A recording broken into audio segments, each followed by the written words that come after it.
Now, do you guys see a challenge with, when you have a student athlete that maybe starts to gain a national following, wanting to go outside of that ring of licensed suppliers and bring in new brands or new ways that they can explore things?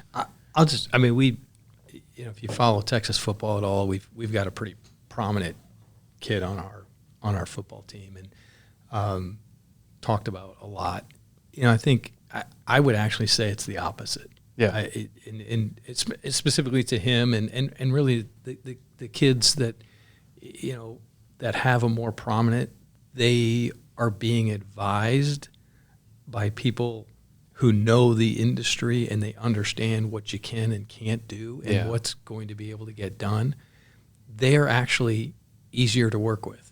It's the one where mom or dad is their agent and they come up with the ideas and they know someone else, and they're the ones that come to you with more of these situations where you're just sitting here saying, this is not how we operate. Yeah. We're not going to license a company that you want to work with that's not already licensed. I mean, our programs are pretty mature, right? Yeah. If you can't find somebody that we have under our portfolio, you probably didn't look hard enough. Yeah, because your I'm cousin's sure friend, somebody neighbor. can do it. Yeah, somebody that can screen print in their garage. Yeah. Literally, right? Those were Yes. some of them. Like, Sure. I've got a friend, right, that can. Everybody's got a brother's. Always. Yeah, I've got a friend who owns a screen print shop. Well, it's what we you got to stick to your core, right? And the core is, well, we have a pretty broad portfolio, and unless they can do something truly unique, we don't bring them on board to our program because it's just not the way that we operate. And I think, that's why I think having this visit with you guys, touring your facility, looking the operations, it gives you an insight that you can't get from the application, right? Yeah. You can kind of understand, especially in the business you all are in, because and you heard my question. It's kind of like, how do you manage the inventory? How do you bring it in? How do you guys do all that? Because that becomes unique and different than some of our wholesale, just our standard kind of wholesale licensees that sell into retail. Well, the reality of it, there's 28,000 vendors like us, and there are people that are one-person operations that do this out of their home, and they third party, like you wouldn't know the difference. That's why we like to get people 100%. here If you our can facility. carry a briefcase, you can be a promotional company. 100%, yes. Yes, an LLC and call it a day. Yeah, That's it. Yeah. So I think Craig really nailed that answer, because I could see this was the Caitlin Clark question here. And those people in that echelon, they have management. There's certainly opportunities that exist in every scenario, whether it's Caitlin Clark or if it's John Doe who's done nothing, that you're going to miss some things. Sure. Because, whether the agent is the parent and they think it's a bad idea, or the agent is an agent who doesn't see that it serves them well, it may not be a good idea. But I think the upper echelon athlete that catches that imagination of everybody, there's something else going on there. And I think the real benefit there, first of all, they didn't do that on their own. They had a platform where to perform. And, Caitlin, in her case, it's lightning in a bottle. It's the perfect scenario. I said she's everybody's, daughter, granddaughter, sister, cousin. She's relatable. Yes. We're back to the Midwest thing. Mm-hmm. There's that Midwest aspect of it. And, she cinches up that ponytail and, it's going down. But afterwards, when she lets her hair down and, she washes her face, puts some makeup on, she's an attractive young lady that's approachable and relatable, and she takes time to meet with everybody. So the Caitlin Clark question, I think if we were to look back at this conversation 20 years from now, we may be looking at something that was very unique over the essence of time. Yeah. I think the best comparison in my opinion, that I read was to Caitlin and what's happened with the WNBA and women's athletics in general. but specific to basketball was the Magic and Bird thing. Yeah. You know, the NBA was pretty much in the tank, and you brought in, Angel Reese is Caitlin's foil and Caitlin is Angel's foil. Whether they are or not, that's the way people see it, and it's probably not that. Yeah. But it's very much. I think that's what we're looking at, where it's transformative for sport. Yeah. I mean, I think you see that throughout time across different sports. I mean, I think about baseball, summer of '98, and you had Sosa and McGuire. Yeah. You have the yin and the yang, and you have to have a little bit of that dynamic. Yeah, 100%. Yeah. So, Dale, I know you've spent a number of years at Iowa and been transformative in getting the program to where it is today. What's that origin story look like for you if we take it back a little bit? Yeah, if we take it back. It actually goes back to really the beginning of licensing a little bit. So the person who, Hayden Fry came, 20 consecutive non-winning seasons for Iowa football. And in 3 years, he's in the Rose Bowl. And he brought the Tiger Hawk with him. Yep. That just happened to coincide with the emergence of collegiate branding in a sophisticated way. So our athletics department decided to open a merchandise operation within athletics. There was no official merchandise partner. It was whatever existed in the retail sector, which was certainly profiting off of the energy and the new logo. Sure. So the person who was hired to do that was Dickie Van Meter. She started the Iowa Hawk Shop. So you Iowa guys. Yeah. I've got a T-shirt with the Iowa Hawk Shop tag in it. Okay. Private So label. he's the Iowa Hawk Shop was started then, and Dickie started getting questions real early on from vendors, Champion being the one. What's your royalty? And her response, was, "What is this language of which you speak?" There was no place on campus to refer that question. She didn't know what they were talking about. So you did what you do, and what we do now, we just can do it more efficiently now. Yeah. She reached out, I suppose, sent a letter. Pigeon. To other schools in the Big Ten, and educated herself about licensing, and started the licensing program. And they needed to hire somebody to take over the Hawk Shop operation. So that's where a young curly-haired Dale Arens found his way. And I was hired to take over it and establish that merchandise program. So Dickie was my boss. Licensing and merchandising shared the same office space. And so from the earliest days, I was doing my job, but I was, through osmosis, involved in licensing as well. And the dynamic that existed was kind of interesting because if you can imagine, at the beginning of licensing, how many people didn't want to get licensed who had been doing things, but also those that, because the industry was now coming up, were wanting. So they'd come in, they'd talk about licensing, and then, do a left turn down the hall into my office and try and sell it to me. and so that's that. I did that for 16, 17 years when my boss, the athletic director at that time, Bob Bowlesby, shout out to Bob, he said, "Dale, thinking about getting out of the inventory business. If we're going to outsource the Hawk Shop operation, who would you do that with? And we're going to find something for you to do." And so we also at that time were building our Athletics Hall of Fame and Museum, which he wanted me involved in.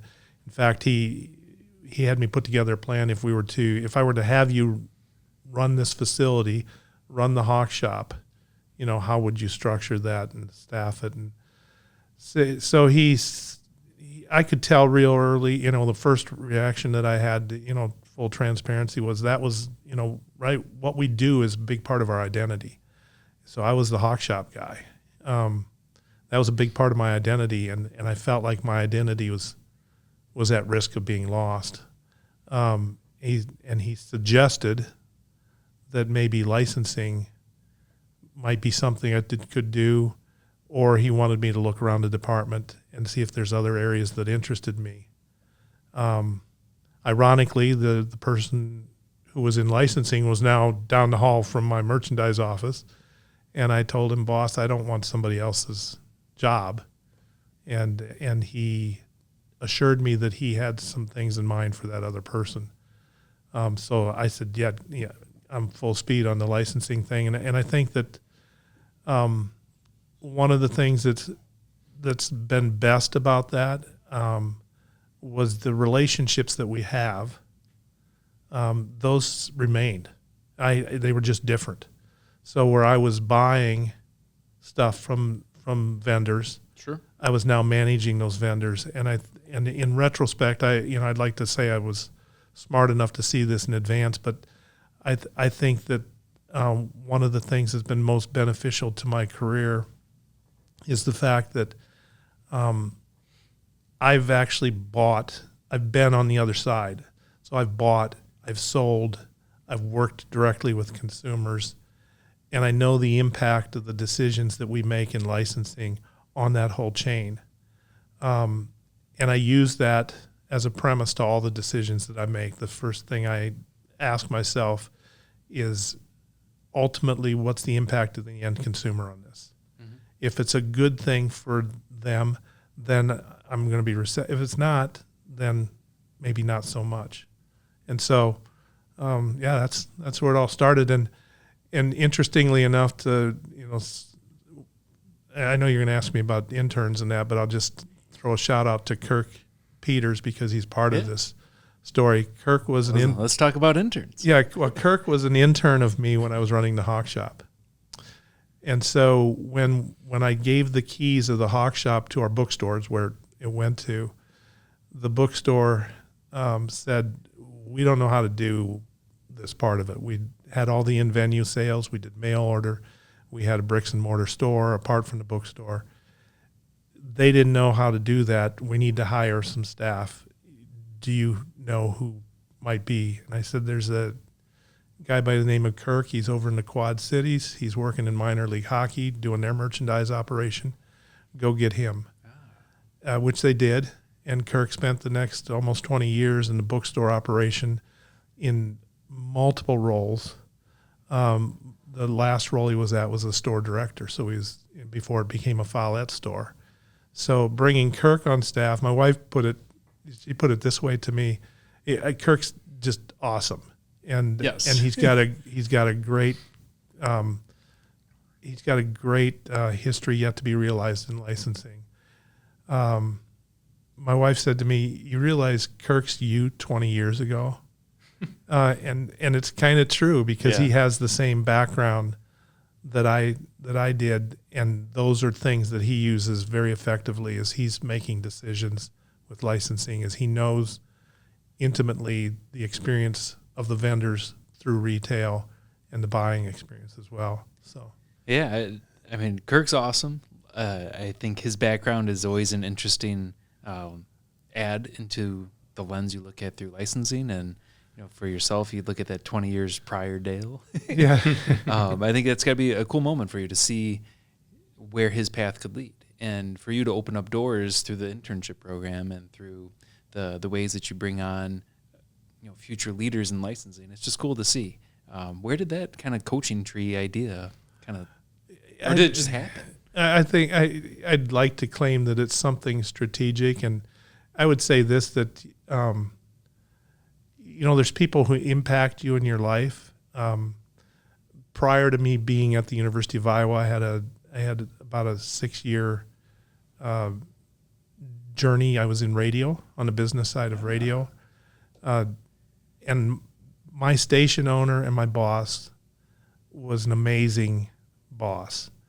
And I find myself, a lot of the things that I enjoyed working for him are the way that I sort of treat staff in general. And we got young Paul over in the corner there cowering. Be a good boy now, Paul. I think that they would tell you I'm not really a micromanager. Yeah. I think where I jive best with, in terms of the young people that I've hired, I want them to be grown-ups. I'll tell them in the interview process that you've not had a job like this in your life yet, because I'm not going to be a boss that's standing next to you telling you, how many minutes the fries are dropped into the hot oil and, when to throw away the old. I can't function that way. Yeah. So in that respect, it's a job where if they're seekers of responsibility, they're going to have as much as they want. Yeah. And then the good ones thrive in that area. They take the responsibility. They take ownership. They care about it. I want them thinking about it when they're not at work. Not to be obsessed with it, but that means it's of interest to them. Yeah. And so the good ones seize those responsibilities. They take them on. And in an ideal situation, they create an expectation of the next generation. There's something to carry forward. If it matters to them, then they would expect it to matter to that new one that just was hired. Yeah. And if it doesn't matter to them, then that sends it a different direction. And so, yeah, it's I think that, you get hired to do a job. Yeah.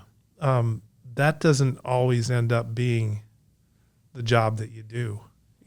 Sometimes there's other things that come with it. And probably the most enjoyable part of my job, and it's equally as frustrating if you don't get good leaders because you have that expectation.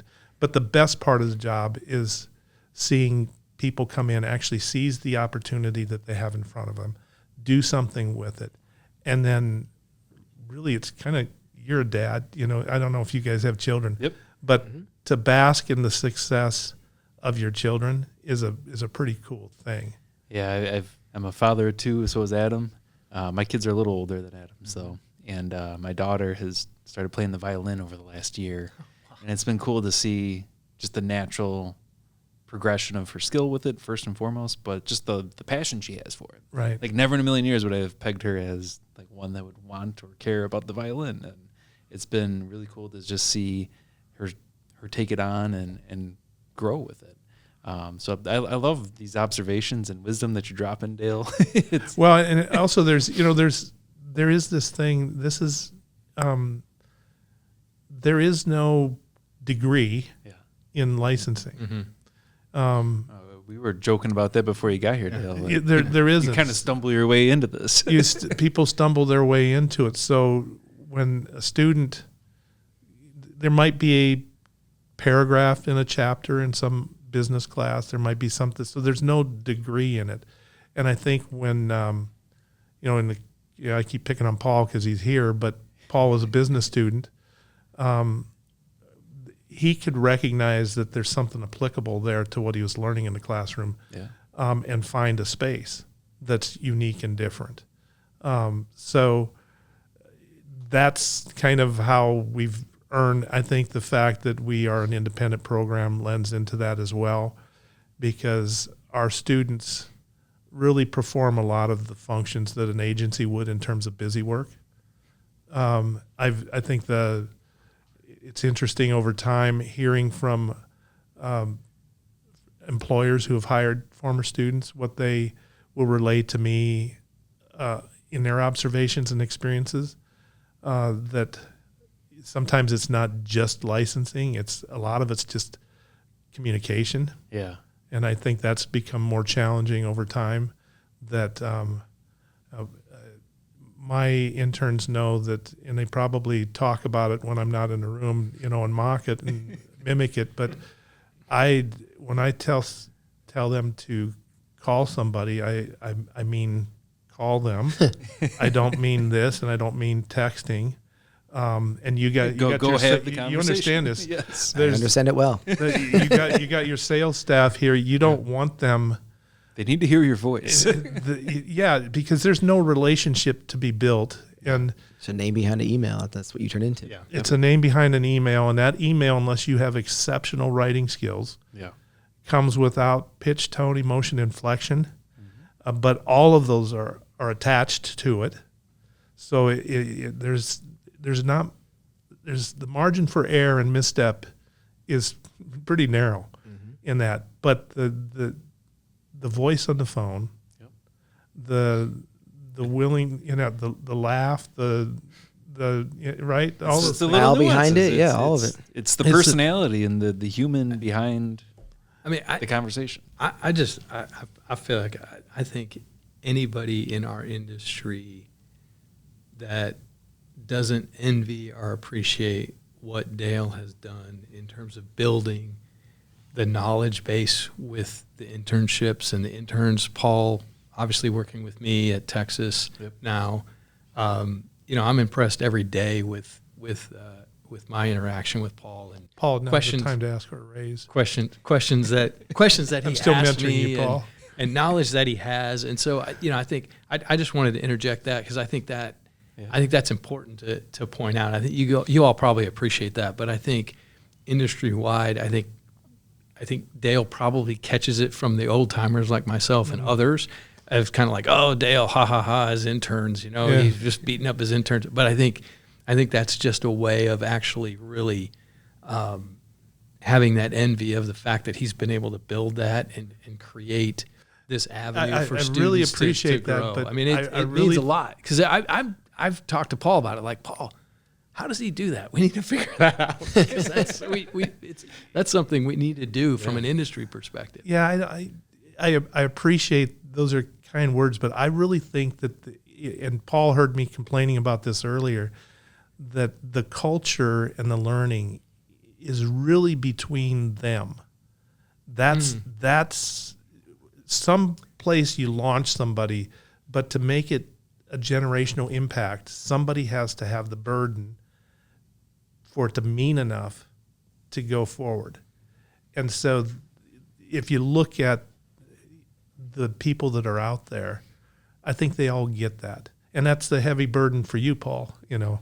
I got to ask you, though, to pick on Paul a little bit, because Paul would tell you that that's what the most enjoyable part. The best thing about Paul leaving is that I don't spend as much money. Paul was the Olympic champion of coming up with reasons for. I have a thing that we call I buy you fly. Okay. That's when Dale is kind of busy and I can't get out to get a bite to eat or something. So, hey Paul, I buy you fly. You want to go to, Jersey Mike's or Jimmy John's or something? Sure. And then Paul comes back with an order for 8 sandwiches from the rest of the students as well. and then here's another. He's taking care of everybody. Yeah, or Paul's like, Dale, I just wanted to let you know that next Tuesday is the 7-month anniversary of so and so starting to work for us. I think it'd be good for morale if we got some cupcakes or cookies or. What the heck? He's coming up with reasons to spend my money. Has that impacted you yet, or is?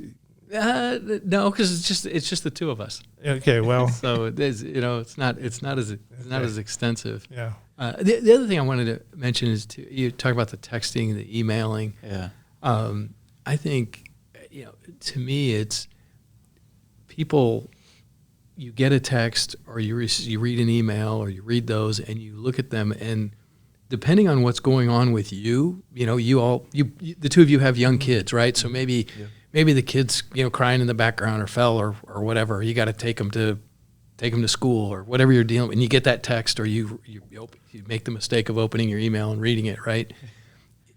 That will impact the way that you read what's communicated, no matter how well it's written. Yes. Right? Yeah. All the pleasantries you can put, hate to bother you, know you're busy, all that. Emojis. Your own tone. The emojis. Right. You're still going to receive that differently. And I think that's why, it's important to say, look, you got to call, do a Zoom or a Teams or whatever, however you want to do it. Just get on those kinds of communications, because it helps with you building that relationship.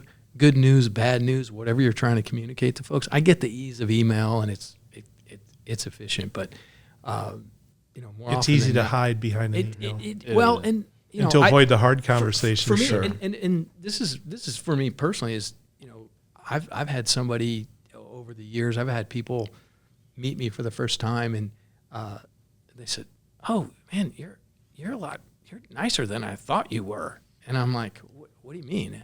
"Well, your emails are so short, and just I just answer the question, right? I don't do the pleasantries.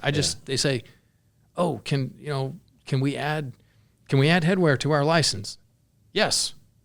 Respond back, right?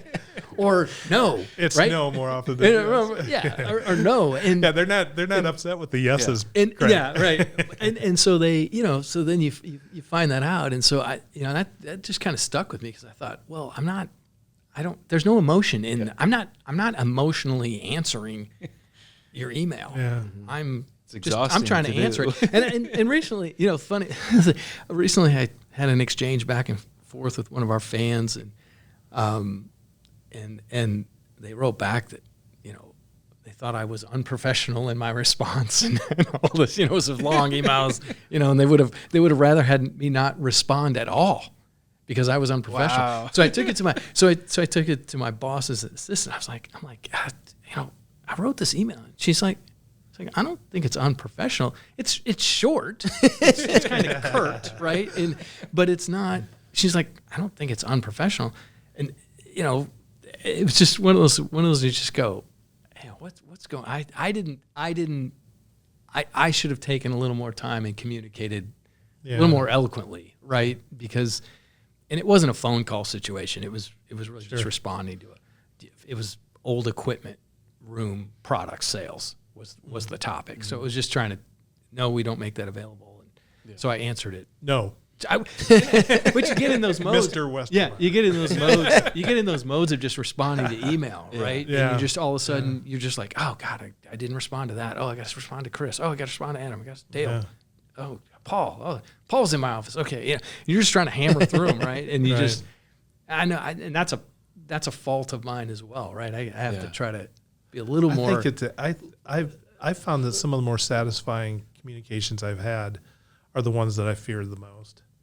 It's the ones where you have a preconception that somebody's unpleasant because maybe one of our colleagues has said that this person's a jerk or whatever, or they're asking for something that you're like, oh gosh, the answer is no here, and they're not going to. So you can get you behind, anticipate the argument. You anticipate the argument and the personality, and you can get into the email thing. Well, then I don't have to have a difficult conversation. And I've done that before, where I've sent emails and then you're in a back and forth, but it's not always contentious. I've just, you're always learning. I'd say this is, probably something more recent than a long time ago, that just talking and being honest. If you're honest, you would. My dad used to say, if you're honest, you'll never give a wrong answer. That's a great saying. Yeah. And so if I have to deliver something that's unpleasant, I'll say, listen, I'm going to be honest with you. There's going to be times in this relationship you're not going to like what you hear, but at least you'll know it's honest. And most people receive that. And I'm like, I'm glad I had that conversation, as opposed to trying to figure out a way to say it in an email. Just the right way. Yeah, just the right way. Right? Yeah, our co-CEO, Chris, calls it 30 seconds of courage, right? So you're in a conversation with him. That. He's someone that says, we want to call him right now. It's like, well, here we go, right? 30 seconds of courage to, hey, be honest, let's hash this out really quickly and have a conversation. Yeah. Well, it doesn't give you time to over-process, too. To go down that road you were talking, right, where you go, oh, they're going to be upset. Oh, they're going to all the what ifs. Yeah, exactly. Exactly. Yeah. That's it. And we're used to this, I think, in our roles as licensing, because aside from being the logo cop, we're the no police, right? Because it's like we don't get credit for all the yeses, but we certainly get credit for all the nos. They call that the weatherman effect. Yeah. I learned this as a psychology student at Iowa. Yes. You remember all the times that the weatherman is wrong, but you never remember the times he's right. Yes. Yeah. And Chris learned something. Yes. Interesting. So we've talked a lot about relationships today, and I think, the professional networks that exist in licensing is a big part of that. Both of you have served as the president of ICLA. What has that experience and involvement meant for your careers, frankly? Yeah, you followed me 1 year behind me. Back to back. I think, to sum it up, it's meant everything. The friendships, which are really, we're a very intimate group in terms of the relationships are very deep and friendly, and they're genuine relationships. It's crazy because the outside would think that because we're competitive forces with, they think in terms of athletics, your closest friends are oftentimes your biggest rivals because you work together on so much. My pathway into the leadership in ICLA was kind of unique because when I started in licensing, it came on the heels of a merger of a couple associations that preceded it. There was ACLA and there was NCLA, and they merged to become ICLA. And I think I was at probably my second conference, ICLA conference, and Judy Bernard from Oklahoma State. Judy came up to me. I was sitting at a lunch, and she said, "We'd like you to consider running for the board of directors." And I'm like, "Judy, I don't know anything yet." "Oh, yes, you do.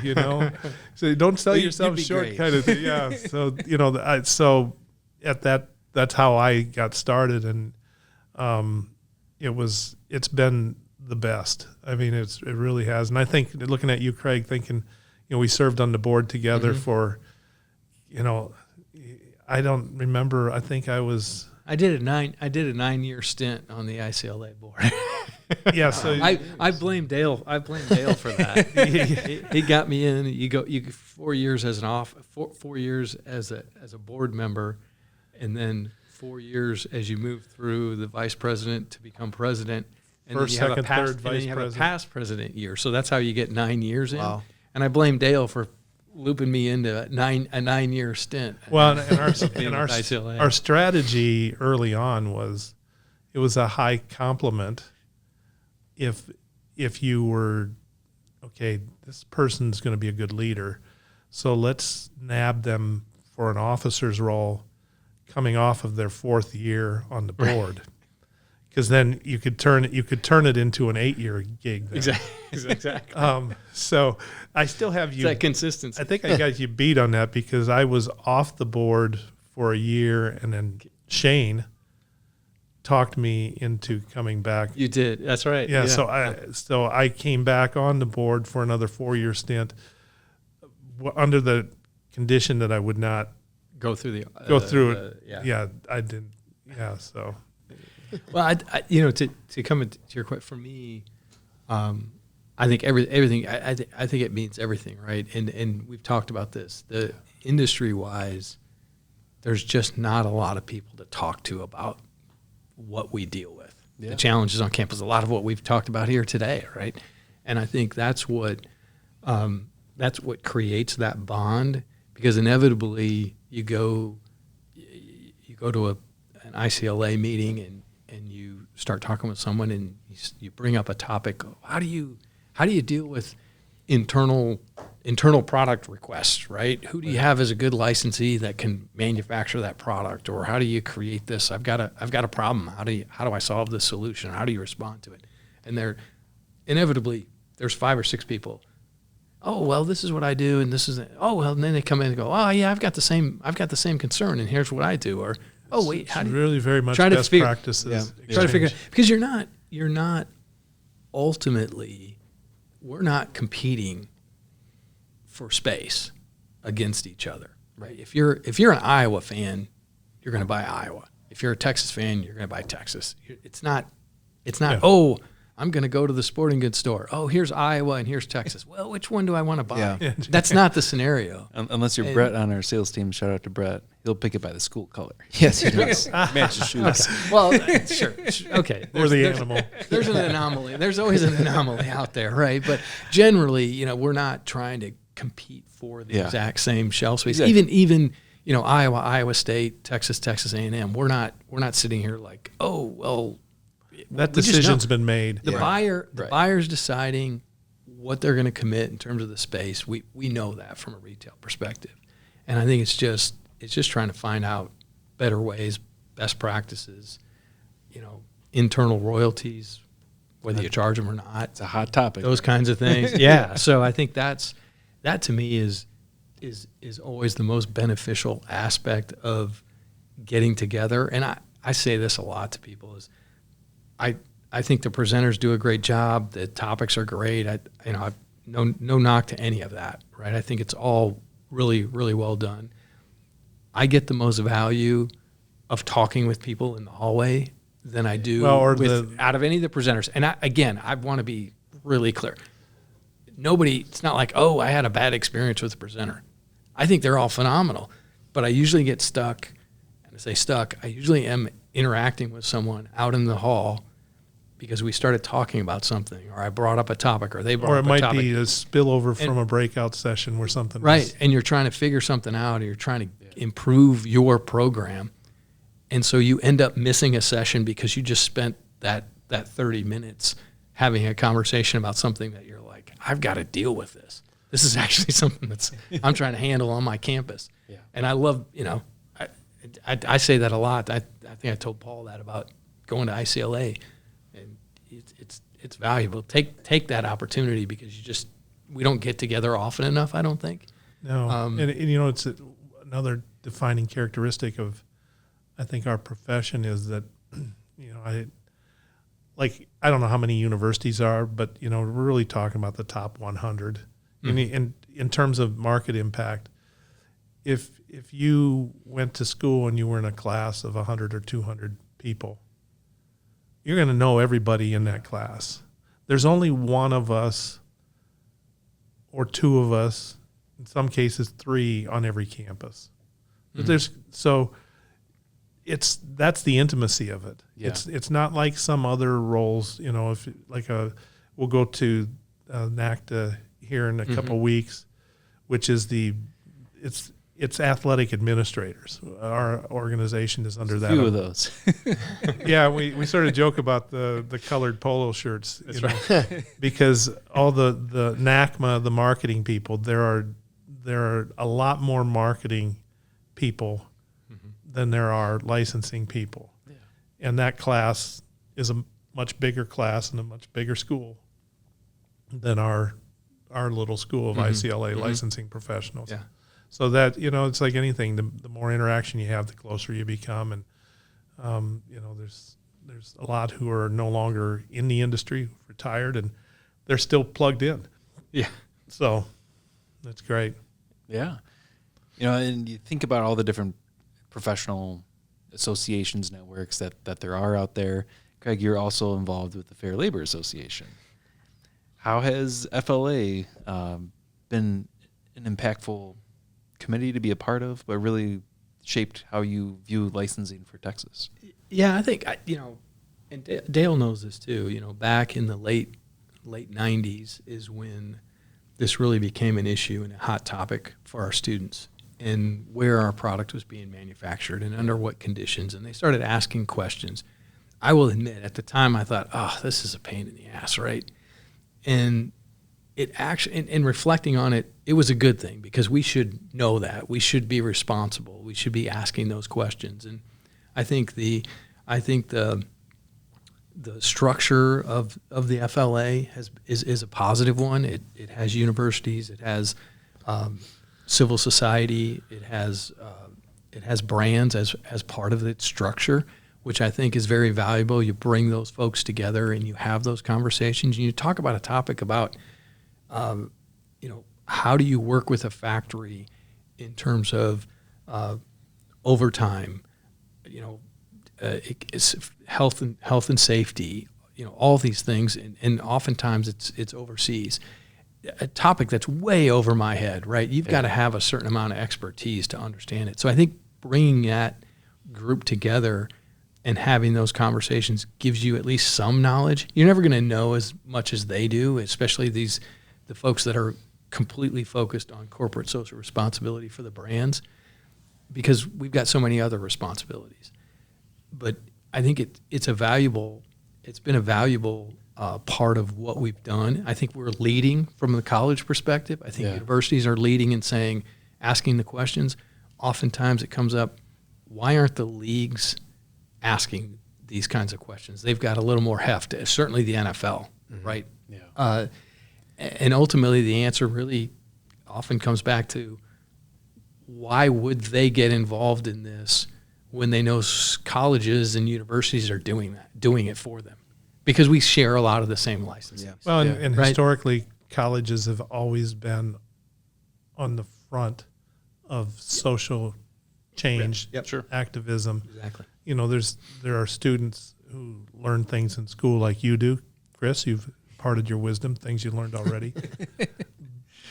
But some are, it's a time to explore as well. And, absolutely. And so I think that's a big part of the college role in this. And I think it's, I guess, Craig, it's overly cliche to just sum it all up by saying sweatshops. You did a good job explaining there. There's a lot. Sweatshops is just not fair. It's as simple as, and we'd find it, if the fire marshal walked through your whole space here, they might find, a bucket in front of an exit that could be an obstacle for, egress. So there's a lot that goes into this to just to ensure that our brands that mean everything to us, that they're made by people who are treated right and working in good circumstances and can build a life. Yeah, I mean that kind of the point I would put on it is, there's no perfect factory, right? If a student comes into my office and is telling me about something, it's just, you're not going to find a perfect factory. There's not an issue. You can go into any factory, you can go anywhere, find issues. To your point here, I'm sure there's issues. Maybe right? one. And again, but that's just, there's a practicality to this. But I think we, what I like to take the pride in is, we're asking the question of our licensees, we're involving with them, we're engaging with them, we're asking them maybe not to do more than they can, but at least to do as much as you can to figure out whether or not you are at least paying attention to where you're going to source from. Yeah. Because if you're just picking you can go online and find a factory, and maybe you don't care, you're just looking at the price, and but there's other factors that come into play. And I think we have had an impact. It's hard to show that impact. I think we have a challenge with that. However, we've had a positive impact. More of the issues are overtime, unionization at the factory that creates an issue because the factory owners don't like the union and those kinds of things. So it's less, to your point, it's less sweatshops. Mm-hmm. Oh, you go in and go, oh God, this is a horrible factory. And I've been fortunate to be able to go to a few factories, really all over the world at this point. And more often than not, you don't walk into one and go, oh, there's an issue. Yeah. It's usually just, you're kind of thinking, this is actually a pretty nice facility. I mean, even the ones in China, the joke is, the kids in China is always the joke people make, right? But you go into some of these factories, the factories I've been in China, it's pretty amazing. The technology, just the whole structure and the processes that they have, even the sewing and cutting and facilities are just, I'm amazed, because I'm like, wow, this is actually, I mean, I get it. I wouldn't want to be sewing T-shirts, but it's not that bad. It's not dimly lit and dark, and you don't instantly start sweating, and you're kind of like, wow, okay. I don't know what the issues are here, but I'm sure there's some. Yeah. It's just always interesting to hear, how the sourcing side of it comes into the picture when you just talk about the vendors that support brands and supply chain and how you navigate all of that at a 30,000-foot view from the licensing office. And oftentimes you get in the trenches and get into the factories. So that's cool to hear. We'll wrap this up with an easier question for the day. So with all of us being Hawkeyes, food is always something that brings every college campus together. What's your favorite piece of pizza pie in Iowa City? It's not, but we were talking earlier about Casey's, you know. I was going to say Casey's pizza for you. No, I don't. You know, I'm not. You had asked the question about poly eyes on the airliner. Airliner. I'd definitely be. I'm a guy that doesn't drink anyway, so going downtown, I avoid that like the plague. I might run into one of my students, and that would be an awkward, interaction. I'd be more of a poly eyes person, I think. Wow. But there's others that are, you know. For me, it's been so long I can't even remember. Airliner's got to be the answer. I don't know. I was a poly eyes guy. I might lean towards the airliner pizzas. I can remember, but airliner's great. Did you say you're a poly eyes guy? No, airliner. Airliner for sure. We see the carry out and bring it back to the dorm. Yeah. A little bit of a hike. My thing with poly eyes is it's great pizza. Yeah. I wish they had a bigger size. Yes. Because whenever I go there, even if it's just me and my wife, I'm like, there's not enough left over. Well, it's thin too. Yeah, I like the thin. Yeah. I think that's I do like that, but it'd be nice if they offered up like a 20-incher instead of a 12-incher. We'll have to let them know. Yeah, I don't think there's any changing anything in polyas. No, I think they're kind of set. I think they're set in their ways. Yeah, that's great. That's a good question. Set in their ways. Yes. Yeah. Well, gentlemen, it's been a pleasure hosting you both today. Yeah, thanks for having us. Thank you for coming on out, and hopefully our listeners learned a few things about licensing. Thanks, guys. You Appreciate bet. it. Thanks. Thanks. That was a ton of fun.